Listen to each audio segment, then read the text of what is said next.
Dari penjuru tanah air kami kabarkan informasi dan berita teraktual. Berita Indonesia Live. Merangkum berbagai peristiwa aktual, informasi politik, ekonomi, sosial, pendidikan, seni, budaya dari seluruh penjuru Indonesia yang dikemat dan disampaikan secara lugas, inspiratif, variatif, dan edukatif.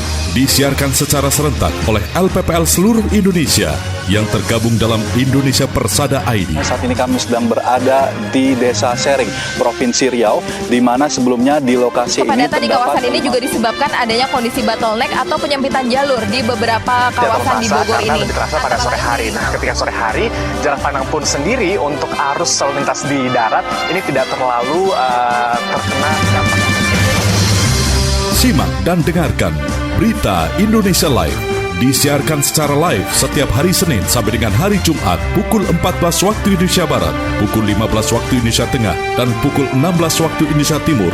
Dan siaran re-airing atau tunda di hari berikutnya. Berita Indonesia Live, lugas, inspiratif, variatif, dan edukatif. Persembahan Indonesia Persada ID untuk menyiarkan baik.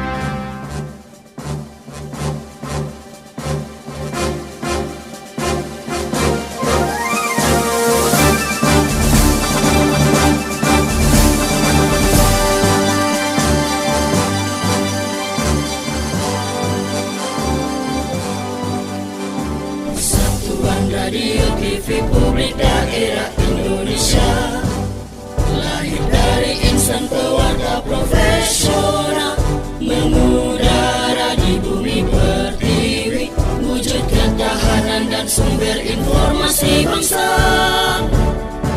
Persada ID eratkan persatuan bangsa Indonesia, kukuhkan semangat kebersamaan negeri, bangun daerah kuat Indonesia tangguh, teguhkan komitmen jati diri bangsa.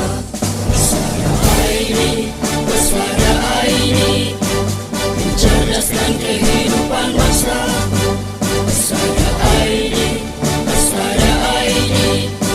bangun daerah kuat Indonesia tangguh, korbankan semangat persatuan dan kesatuan untuk daerah maju Indonesia jaya, singkirkan perbedaan, jauhkan pertikaian. Persada ID pilar budaya bangsa, Persada ID pilar budaya bangsa, Persada ID pilar budaya bangsa.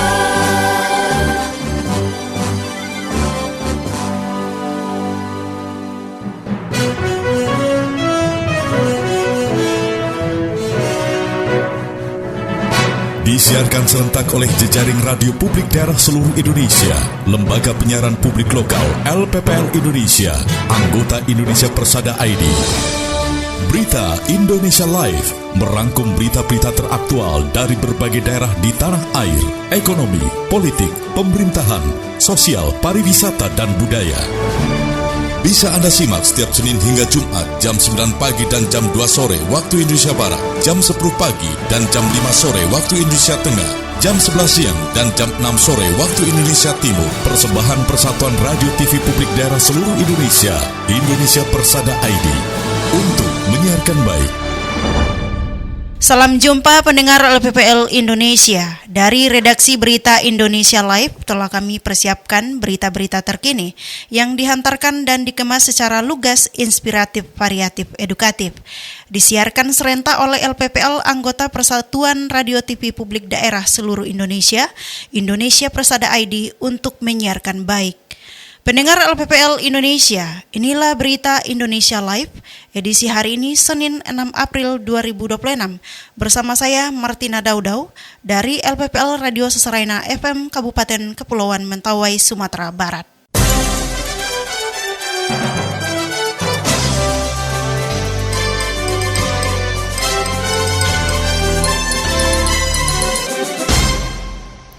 Pendengar LPPL Indonesia, ribuan durian meriahkan selamatan Desa Kronto, Kecamatan Lumbang. Laporannya disampaikan rekan Yoga Pratama dari Suara Pasuruan FM Kabupaten Pasuruan, Jawa Timur. Selamat siang pendengar LPPL Indonesia. Meski tak sebanyak tahun lalu, pesona buah durian di Desa Kronto, Kecamatan Lumbang, Kabupaten Pasuruan tetap mempesona. Bahkan, masyarakat setempat kembali melaksanakan selamatan desa dengan gunungan durian sebagai puncak acaranya, Minggu siang kemarin. Tahun ini, lokasi yang dipilih untuk memajang ribuan buah durian dilaksanakan di halaman Balai Desa Kronto. Kepala Desa Kronto, Sodin, mengatakan selamatan desa biasanya digelar pada bulan Ruah alias sebelum Ramadan. Hanya saja karena waktunya terlalu mepet, maka diundur setelah Hari Raya Idul Fitri. Khusus gunungan durian, jumlah buah yang dipajang sebanyak 1.000 durian, jauh lebih sedikit bila dibandingkan tahun lalu dengan 5.000 buah. Penyebabnya karena hasil panen yang tidak maksimal. Banyak pohon durian yang terkena penyakit serta curah hujan yang begitu lebat yang berakibat rontok, bahkan gagal berbuah. Di Desa Kronto sekarang mengadakan tumpengan durian. Itu biasanya rutinan setiap tahun. Karena tahun ini buahnya kurang banyak, jadi agak mengecil tumpeng duriannya. Biasanya itu bulan Ruah sebelum puasa. Karena ini terhimpit dengan bulan puasa, akhirnya setelah puasa, setelah Lebaran. Kalau yang tahun kemarin itu sampai 5.000, 4.000. Sekarang cuma 1.000 durian. Sama ancak 22 ancak. 22 RT. Setiap RT bawa satu-satu ancak.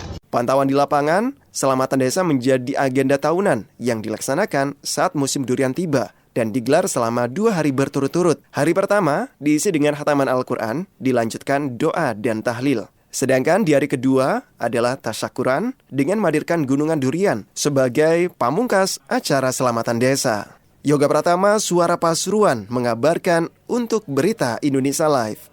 Pendengar LPPL Indonesia, petani di Wonogiri diminta melakukan langkah antisipatif agar lahan pertanian tetap produktif saat musim kemarau tahun ini. Laporannya bersama Dias dari LPPL Radio Giri Suara Kabupaten Wonogiri, Jawa Tengah.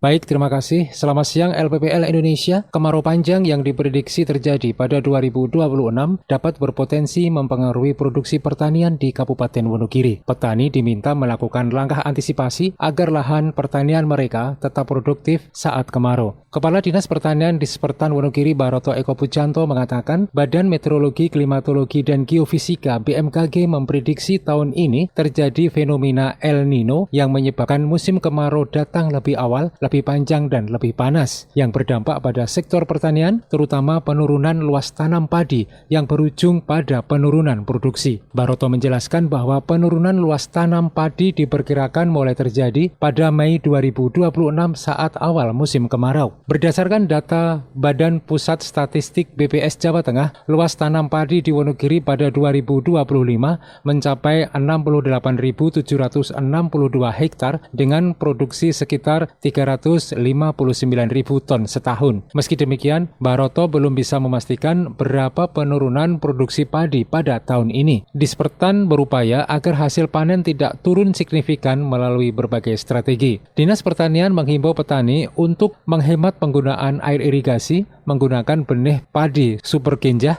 serta memanfaatkan mekanisasi pertanian untuk mempercepat olah tanah dan panen. Selain itu, petani juga diminta memanfaatkan sumber air alternatif melalui sistem irigasi perpipaan maupun perpompaan. Strategi tersebut perlu dilakukan karena prediksi kemarau datang lebih awal, lebih lama, dan lebih panas. Sementara itu, Kepala Bidang Produksi dan Penyuluhan Dispertan Wonogiri Muhammad Sidik Purwanto menambahkan petani perlu mulai mengalihkan sebagian lahan ke komoditas yang lebih tahan kekeringan. Menurutnya, sejumlah komoditas yang cocok ditanam saat kemarau panjang antara lain tembakau, sorghum, kedelai, dan kacang hijau. Diversifikasi tanaman penting agar lahan tetap produktif meski di tengah kemarau panjang. Demikian saya Dias dari LPPL Radio Giri Suara Wonogiri melaporkan untuk Berita Indonesia Live. Puncak peringatan Hari Pers Nasional 2026, PWI Tuban gelar acara Night Fun Run. Informasinya segera dihantarkan rekan Anissa dari Pradia Suara FM Kabupaten Tuban, Jawa Timur. Puncak peringatan Hari Pers Nasional HPN 2026 yang digelar Persatuan Wartawan Indonesia PWI Kabupaten Tuban berlangsung meriah melalui PWI Night Fun Run di Gor Rangga Jaya Anuraga, Sabtu 4 April 2026 malam. Mengusung konsep lari malam, kegiatan ini menjadi ruang silaturahmi lintas sektor bersama masyarakat sekaligus simbol semangat hidup sehat yang diusung Insan Pers. Ketua PWI Tuban Suwandi menyampaikan bahwa kegiatan ini merupakan bentuk konsistensi PWI dalam menghadirkan program yang tidak hanya berfokus pada jurnalistik, tetapi juga menyentuh aspek sosial dan olahraga. Acara ini dihadiri Kapolres Tuban dan Dim 0811 Tuban, Ketua PWI Jawa Timur, perwakilan PWI Pusat, serta perwakilan PWI dari Kabupaten Bojonegoro, Lamongan, dan Gresik. Turut hadir perwakilan perangkat daerah, akademisi, komunitas, dan sponsor. Sementara Ketua PWI Jawa Timur, Lutfi Hakim, menilai kegiatan ini menjadi inovasi positif dalam memaknai HPN. Menurutnya, olahraga lari mengandung nilai sportivitas yang sejalan dengan prinsip kerja jurnalistik. Selain menjadi ajang olahraga, kegiatan ini juga menjadi momentum refleksi bagi Insan Pers untuk terus meningkatkan kualitas karya jurnalistik. Ia pun berharap melalui PWI Night Fun Run, semangat HPN 2026 tidak hanya dirayakan secara seremonial, tetapi juga diwujudkan dalam aksi nyata, yaitu menguatkan sinergi, menjaga kesehatan, serta meneguhkan komitmen pers yang profesional dan berintegritas. Anissa Pradia, Suara Tuban untuk Berita Indonesia Live. Pendengar LPPL Indonesia, sukses raih penghargaan Top 45 Inovasi Pelayanan Publik. RPKD ditinjau Deputi Kemenpan RB sebagai praktik baik radio inklusi. Informasi ini segera dihantarkan Bambang Haryadi dari RPKD Kota Denpasar, Bali. Baik, terima kasih. Selamat siang pendengar Berita Indonesia Live. Setelah sukses mendulang prestasi skala nasional sebagai top 45 inovasi pelayanan publik, Radio Publik Kota Denpasar lewat inovasi Radio Inklusi menuju Kota Denpasar Maju dan Jaya atau Raditya menerima kunjungan dari Deputi Pelayanan Publik Kemenpan RB, Otok Kuswandaru, yang diterima Sekda Kota Denpasar I Gusti Ngurah Edi Mulya di Gedung Dharma Negara Alaya Denpasar, Rabu 1 April 2026 lalu. Kunjungan tersebut dilaksanakan guna memastikan keberlanjutan serta sebagai praktik baik radio inklusi. Deputi Bidang Pelayanan Publik di Kementerian Pendayagunaan Aparatur Negara dan Reformasi Birokrasi, Otok Kuswandaru, dalam kesempatan tersebut memberikan apresiasi atas inovasi Raditya pada RPKD Kota Denpasar, di mana berbagai inovasi yang dimiliki wajib memberikan kemanfaatan bagi masyarakat. Pihaknya juga memberikan apresiasi terhadap jajaran pemerintah Kota Denpasar yang terus berkomitmen memberikan pelayanan secara inklusif. Hal ini sejalan dengan amanat undang-undang bahwa pelayanan publik wajib dapat diakses oleh semua orang tanpa terkecuali. Sementara itu, Sekretaris Daerah Kota Denpasar I Gusti Ngurah Edi Mulya didampingi Kepala Dinas Kominfos Kota Denpasar Gede Wirakusuma Wahyudi mengucapkan terima kasih atas kunjungan jajaran Deputi Pelayanan Publik Kemenpan RB di Kota Denpasar. Tentunya hal ini menjadi pemantik untuk terus berinovasi secara berkelanjutan dan berkemanfaatan. Edi Mulya mengatakan inovasi Raditya milik Dinas Komunikasi, Informatika, dan Statistik Kota Denpasar diharapkan menjadi inovasi yang memberikan kemudahan kepada masyarakat. Ditambahkannya, ide utama dari inovasi ini adalah untuk memenuhi kebutuhan masyarakat Kota Denpasar akan sarana komunikasi, sosialisasi, dan wadah berkreasi yang inklusif bagi seluruh masyarakat, terutama kelompok disabilitas, lansia, dan remaja rentan, serta demi mendukung Kota Denpasar sebagai kota inklusi. Demikian saya Bambang Haryadi dari LPPL Radio Publik Kota Denpasar untuk Berita Indonesia Live. Berita Indonesia Live merangkum berita-berita teraktual dari berbagai penjuru tanah air yang dikemas lugas, inspiratif, variatif, dan edukatif. Redaktur Pelaksana Gagak Limang Blora Jawa Tengah, Sasaraina Kepulauan Mentawai Sumatera Barat, Suara Ngawi Jawa Timur, Dimensi Baru Lampung Selatan Lampung, Gema Bungo Jambi. Radio Host Suara Pasuruan Jawa Timur, Selawi FM Kabupaten Tegal Jawa Tengah, In Radio Kepulauan Bangka Belitung, Suara Banjar Kalimantan Selatan, Suara Daksi Nagra Gunung Kidul Daerah Istimewa Yogyakarta, Suara Kampario Abdi Persada Banjarbaru Kalimantan Selatan, RPD Kutim Sangatta Kalimantan Timur, Gemilang Indragiri Hilir Riau, Gemar Randik Muba Sumatera Selatan, Sonata Kota Bandung Jawa Barat, RPKD Denpasar Bali, RSAL Nganjuk Jawa Timur, Pesona Wonosobo Jawa Tengah, Irama Purworejo Jawa Tengah, Magelang FM Kota Magelang Jawa Tengah, Buana Asri Sragen Jawa Tengah. Magetan Indah, Jawa Timur, Sebayu Kota Tegal, Jawa Tengah, Gemasai Jaan Kota Baru, Kalimantan Selatan, Giri Suara, Wonogiri, Jawa Tengah, Batara Barito Utara, Kalimantan Tengah, Lansek Mani, Sijunjung, Sumatera Barat, Gemilang, Kabupaten Magelang, Jawa Tengah, Maros, Sulawesi Selatan, Tangerang Radio Banten, Sawah Lunto FM, Sumatera Barat, Suara Pacitan, Jawa Timur, Mahardika Bondowoso, Jawa Timur, Basemah, Pagar Alam, Sumatera Selatan, Suara Kota Mataram, Nusa Tenggara Barat, Langkiso, Pesel, Sumatera Barat, Gema Sudirman, Purbalingga, Jawa Tengah, Luhak Nantuo, Tanah Datar, Sumatera Barat, Tuntung Pandang, Tala, Kalimantan Selatan, Suara Tabalong, Kalimantan Selatan, Kanjuruhan, Kabupaten Malang, Jawa Timur, Radio In Kebumen, Jawa Tengah, Ngada, Nusa Tenggara Timur, RGR Tulung Agung, Jawa Timur, Suara Gresik, Jawa Timur, Odan FM Batubara, Sumatera Utara, RSPD Asahan, Sumatera Utara, Deli Serdang Berseri, Sumatera Utara, Suara Citra Lamando, Kalimantan Tengah, Pradia Suara FM Tuban, Jawa Timur, Suara Madiun, Kota Madiun, Jawa Timur, Suara Sampang FM Jawa Timur, Yakohimo, Papua, RTFM Temanggung, Jawa Tengah, Soloknan Indah, Sumatera Barat, RSKK Kupang, Nusa Tenggara Timur, Mako Suara Cita, Kota Malang, Jawa Timur, Radio Suara Girimnang, Lombok Barat, Nusa Tenggara Barat, Citra Bahri FM Rembang, Jawa Tengah, Kartini FM Jepara, Jawa Tengah, Bahana Batanghari Jambi, Ramapati, Kota Pasuruan, Jawa Timur, RSPD Kabupaten Sabu, Raijua, Nusa Tenggara Timur. Indonesia Persada ID untuk menyiarkan baik.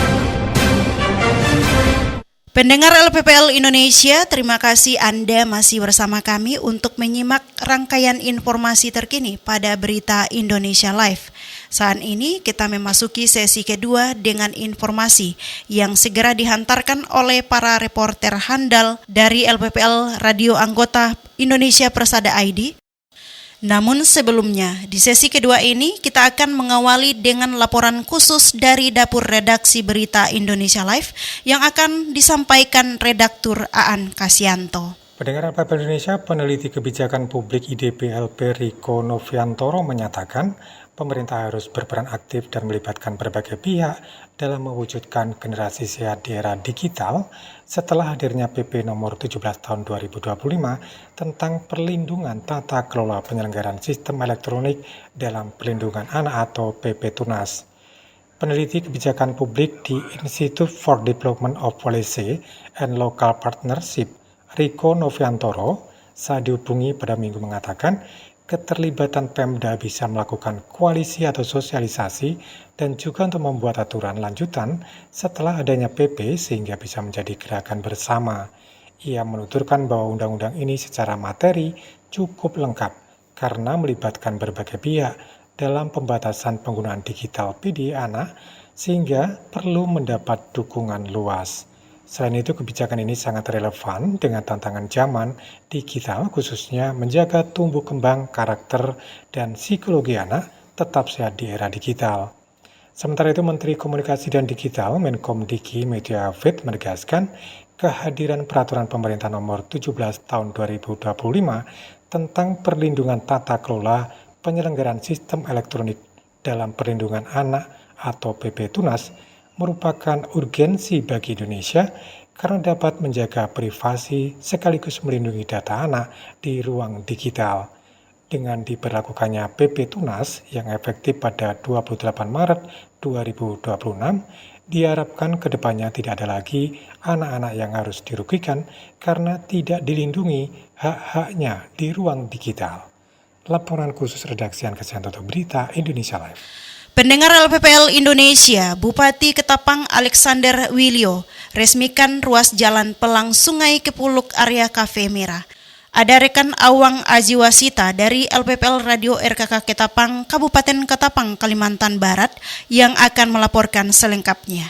Terima kasih. Pendengar LPPL Indonesia, Bupati Ketapang Alexander Wilio SSTP MSI meresmikan secara langsung pekerjaan peningkatan ruas jalan Pelang Sungai Kepuluk pada Sabtu 4 April 2026.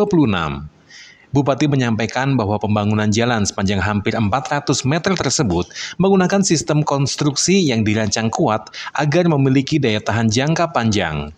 Kehadiran ruas jalan ini diharapkan menjadi urat nadi konektivitas yang mampu mempermudah mobilitas masyarakat. Bupati juga memberikan penekanan khusus terhadap aspek keselamatan dan ketertiban berlalu lintas.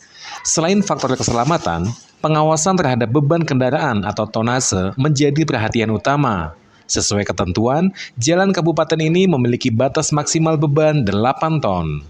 Usai meresmikan ruas jalan tersebut, rombongan Bupati melanjutkan agenda kerja menuju Kecamatan Sungai Melayu Rayak untuk meresmikan TPA Jami Al-Mutakin dan menghadiri acara selapanan dan halal bihalal bersama warga Sungai Melayu Baru, serta warga Nahdliyin MWCNU Kecamatan Sungai Melayu Rayak.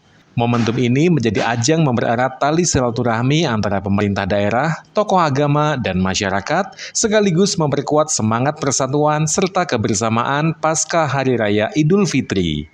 Demikian yang dapat kami laporkan, saya Awang Aji Wasita dari LPPL Radio Kabupaten Ketapang, Kalimantan Barat untuk Berita Indonesia Live. Pendengar LPPL Indonesia, ratusan ontelis meriakan ngontel bareng Sewindu Pasoka.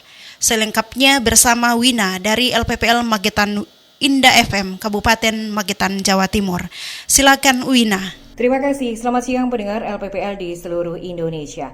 Ratusan peserta dari berbagai komunitas sepeda ontel di wilayah Jawa Timur dan Jawa Tengah ikuti kegiatan ngontel bareng dalam rangka peringatan anniversary ke-8 atau Sewindu Pasoka, paguyuban sepeda ontel Karangmojo yang digelar pada Minggu kemarin. Kegiatan ini selain menjadi ajang silaturahmi sekaligus pula untuk mempererat persaudaraan antar komunitas ontelis.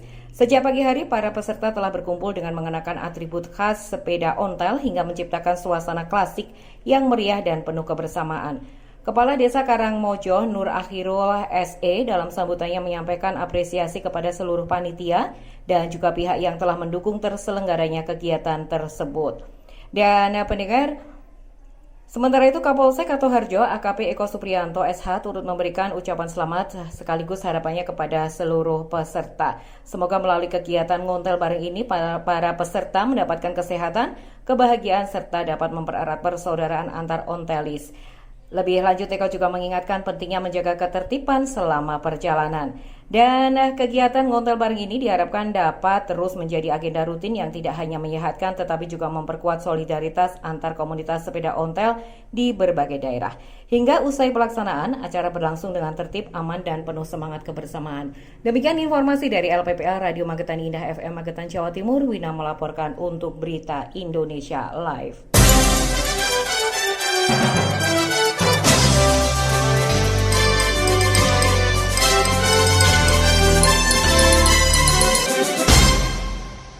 Pendengar LPPL Indonesia dari Tangerang Radio Banten, rekan Andri segera mengabarkan tentang monitoring langsung ibadah Paskah. Bupati Tangerang tegaskan tidak ada diskriminasi di Kabupaten Tangerang. Monitoring langsung ibadah Paskah, Bupati Tangerang tegaskan tidak ada diskriminasi di Kabupaten Tangerang. Pendengar LPPL seluruh Indonesia, Bupati Tangerang Muhammad Meisar Rashid bersama jajaran Forum Koordinasi Pimpinan Daerah atau Forkopimda meninjau langsung pelaksanaan ibadah Paskah Jemaat Pouk Tesalonika di Aula X Kantor Kecamatan Teluk Naga, Kabupaten Tangerang. Bupati Meisar Rashid didampingi Dandim 0510 Raksa, Kapolres Metro Tangerang, Sekretaris Daerah, Kasatpol PP, Camat Teluk Naga, serta tokoh agama setempat. Pada kesempatan tersebut, Bupati Meisar Rashid menegaskan bahwa pemerintah Kabupaten Tangerang tidak pernah memiliki niat untuk membedakan perlakuan terhadap masyarakat, termasuk dalam hal pelaksanaan ibadah. Menurutnya, keberagaman keyakinan, suku, budaya, dan agama di Kabupaten Tangerang merupakan kekuatan yang harus dijaga dengan semangat toleransi dan saling menghormati agar kondusivitas dan keharmonisan wilayah terus terpelihara dengan baik. Ia menyampaikan bahwa kehadiran pemerintah daerah bersama TNI Polri merupakan bentuk komitmen nyata untuk memberikan jaminan keamanan dan kenyamanan bagi seluruh masyarakat, termasuk dalam menjalankan ibadah sesuai keyakinan. Bupati juga mempersilakan jemaat untuk memanfaatkan Aula X Kantor Kecamatan Teluk Naga sebagai tempat ibadah sementara dengan tetap berkoordinasi dengan pihak kecamatan dan pihak terkait lainnya. Lebih lanjut, pihaknya menyampaikan bahwa pemerintah daerah bersama Forkopimda tengah mengkaji solusi jangka panjang berupa penyediaan tempat ibadah yang lebih permanen dan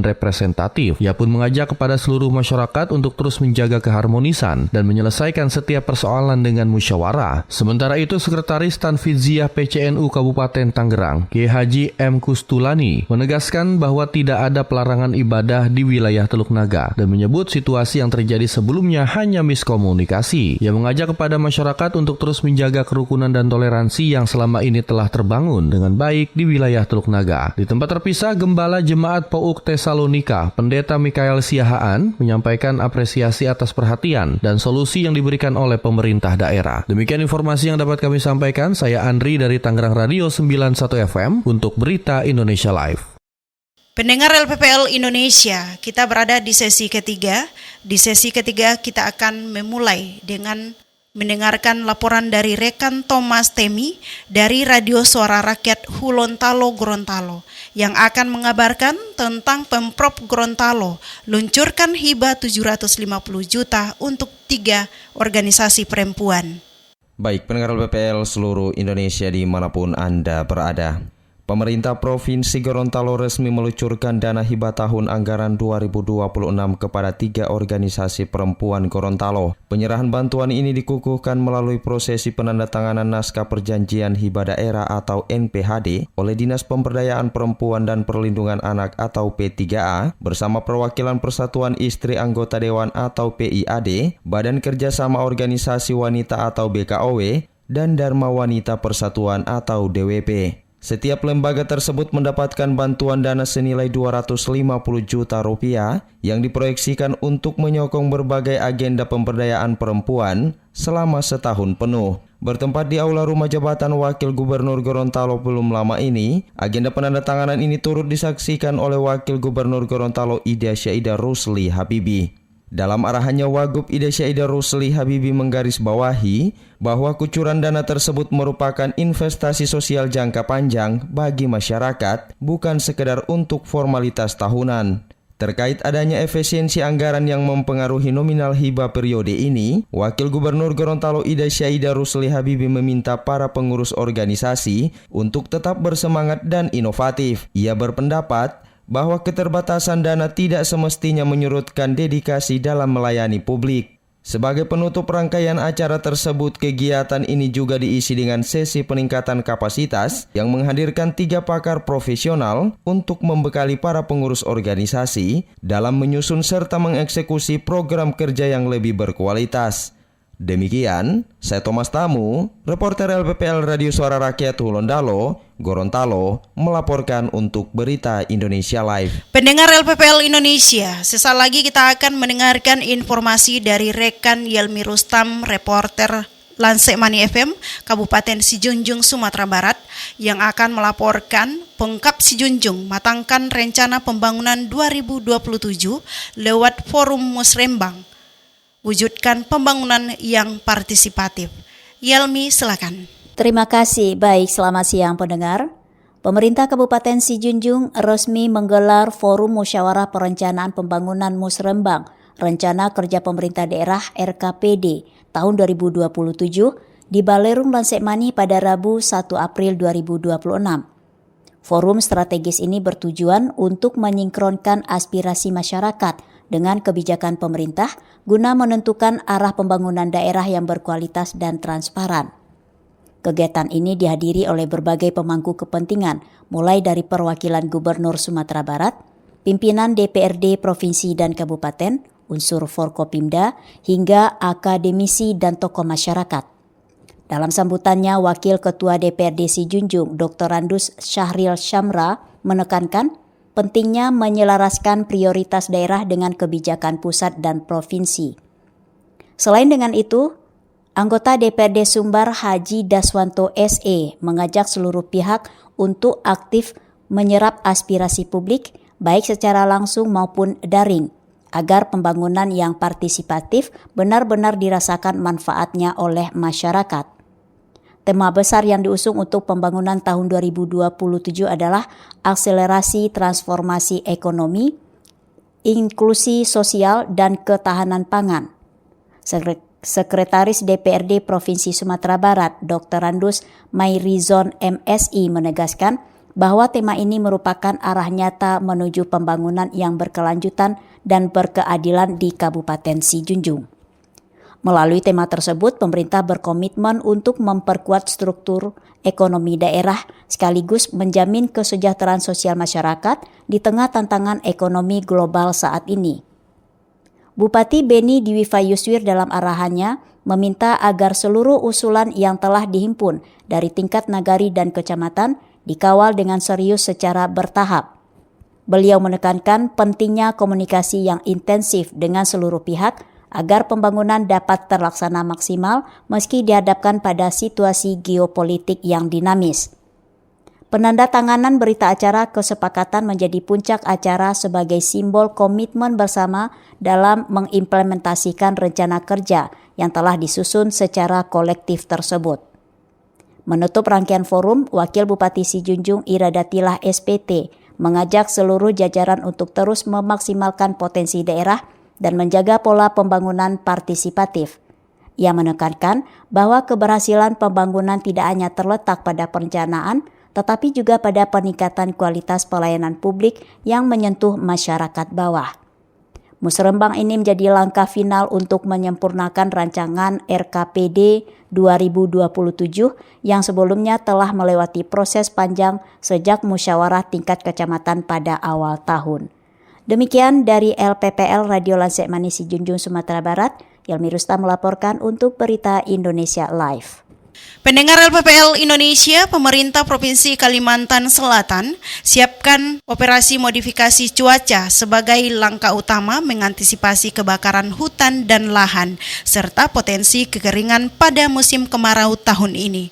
Laporannya disampaikan reporter Rifki Ahmad dari Abdi Persada FM Banjarbaru, Kalimantan Selatan. Pendengar LPPL di seluruh Indonesia, dari Kalimantan Selatan dapat kami laporkan, operasi modifikasi cuaca atau OMC disiapkan pemerintah Provinsi Kalimantan Selatan sebagai langkah utama untuk mengantisipasi kebakaran hutan dan lahan, serta potensi kekeringan pada musim kemarau tahun ini. Kepala BPBD Kalimantan Selatan, Roni Eka Saputra menjelaskan, operasi modifikasi cuaca atau OMC dapat memicu hujan buatan di wilayah yang berpotensi mengalami defisit air. Menurutnya langkah ini terbukti efektif meredam potensi karhutla di sejumlah wilayah dalam beberapa tahun terakhir. Selain itu, pelaksanaan OMC juga akan disesuaikan dengan kondisi cuaca dan analisis dari BMKG, sehingga intervensi yang dilakukan lebih tepat sasaran dan efisien. Roni menambahkan, selain OMC, pihaknya memperkuat koordinasi lintas sektor, baik dengan pemerintah kabupaten kota, TNI Polri, hingga relawan peduli api. Hal ini dilakukan untuk memastikan kesiapsiagaan personel dan peralatan menghadapi potensi kebakaran sejak dini. Ia menegaskan, penanganan karhutla tidak dapat dilakukan sendiri melainkan membutuhkan sinergi semua pihak. Langkah lain yang dilakukan BPBD Provinsi Kalimantan Selatan adalah memantau titik-titik rawan karhutla, khususnya di kawasan Gambut Ring 1 Bandara Internasional Samsudin Nur yang berada di Banjarbaru. Pemantauan dilakukan untuk menjaga ketinggian air agar lahan gambut tetap basah sehingga dapat mencegah terjadinya kebakaran. Tidak hanya itu, Roni juga mengimbau masyarakat agar tidak membuka lahan dengan cara membakar, terutama saat kondisi cuaca mulai memasuki musim kemarau. Ia menegaskan, peran serta masyarakat sangat penting dalam upaya pencegahan karhutla. Dengan kesiapan berbagai strategi tersebut, diharapkan potensi kebakaran hutan dan lahan di Kalimantan Selatan tahun ini dapat ditekan seminimal mungkin. Demikian yang dapat saya laporkan. Saya Rifki Ahmad melaporkan untuk Berita Indonesia Live. Pasca bencana tanah bergerak, ribuan warga desa Padasari, Kabupaten Tegal mengalami krisis air bersih. Laporan selengkapnya segera disampaikan Ica Anisya dari Slawi FM Kabupaten Tegal, Jawa Tengah. Ribuan warga desa Padasari, Kecamatan Jatinegara, Kabupaten Tegal kini harus berjibaku dengan krisis air bersih yang mencekam pasca bencana tanah bergerak. Warga yang telah kehilangan tempat tinggal kini harus berjuang ekstra hanya untuk sekedar minum dan memasak. Bencana tanah bergerak tidak hanya meluluhlantahkan pemukiman, namun sumber kehidupan mereka seolah terputus. Retakan tanah yang kian melebar tidak hanya merobohkan bangunan fisik, tetapi juga menghancurkan infrastruktur air warga. Sumur-sumur yang selama ini menjadi andalan kini tertimbun material tanah dan hancur total, hingga tak lagi bisa digunakan. Ironisnya, meski hujan sesekali mengguyur wilayah Jatinegara, air bersih justru menjadi barang langka yang sangat berharga. Kondisi darurat ini memicu respon cepat dari Palang Merah Indonesia Kabupaten Tegal. Sebagai bentuk kemanusiaan, PMI mulai rutin menyalurkan air bersih dalam jumlah besar guna menyuplai kebutuhan para penyintas di pengungsian. Ketua PMI Kabupaten Tegal, Iman Sisworo, melalui Kepala Markas PMI Sunarto, menjelaskan bahwa distribusi air bersih telah dimulai sejak Jumat 3 April 2026.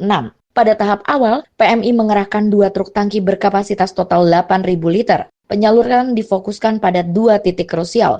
Sebanyak 4.000 liter dialokasikan untuk kawasan hunian sementara pada Sari yang menampung 397 jiwa dari 103 kepala keluarga. Sementara 4.000 liter sisanya dikirim ke sekolah darurat di SMP atau SMA Al-Adalah yang menjadi tempat bernaung bagi 543 jiwa. Distribusi ini diupayakan merata agar kebutuhan dasar warga tetap terpenuhi. Demikian saya Icana Syel, PPL Radio Slawi FM Kabupaten Tegal, Jawa Tengah melaporkan untuk Berita Indonesia Live. Pendengar LPPL Indonesia, laporan Ica tadi sekaligus menutup jumpa kita pada sajian Berita Indonesia Live edisi hari ini, Senin 6 April 2026.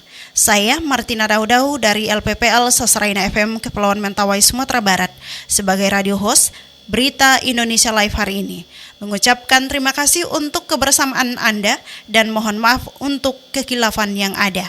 Salam sehat dan sampai jumpa.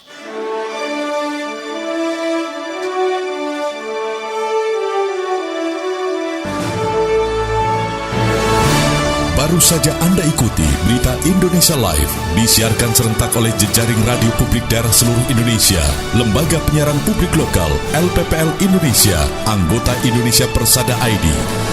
Berita Indonesia Live, lugas, inspiratif, variatif, edukatif, persembahan Persatuan Radio TV Publik Daerah seluruh Indonesia, Indonesia Persada ID, untuk menyiarkan baik.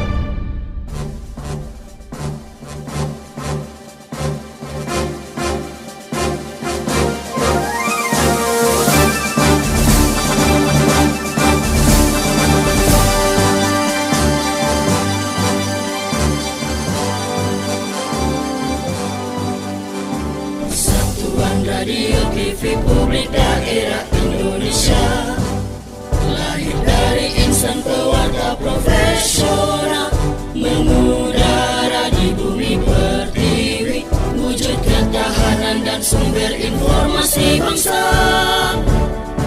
Persada ID eratkan persatuan bangsa Indonesia, kukuhkan semangat kebersamaan negeri, bangun daerah kuat Indonesia tangguh, teguhkan komitmen jati diri bangsa.